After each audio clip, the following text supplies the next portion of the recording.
சொன்னீங்க. அன்னைக்கு ஒரு படம் பார்க்கறேன் சார். ஏன் உயரம் கதாநாயகன் 4 அடி தான் இருக்காரு. அவர் வீட்டுக்கு ஒட்டடை அடிக்கணும்னா கூட ஸ்டூல போட்டு தான் எடுத்து அடிப்பார். அவ்வளவுதான் அவர் உயரமே. வில்லன்னா அவனை அடிச்சு போட்டு ஹெலிகாப்டர்ல பறக்குறாரியா? அந்த 4 அடி உயரம் இருக்க அந்த ஹீரோ எப்படி பறந்து போய் ஹெலிகாப்டர் பிடிச்சு பறந்து போய் அடிக்கிறாரியா? இந்த மாதிரி ஒரு காலத்துல திரைப்படங்கள் போடும் பொழுது 38 ரீல்ஸ் 48 ரீல்ஸ்னு போடுவாங்க.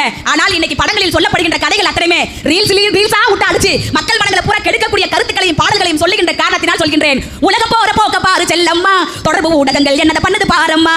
உலக போற போக்க பாரு செல்லம்மா, தொடர்பு ஊடகங்கள் என்னத பண்ணுது பாரம்மா.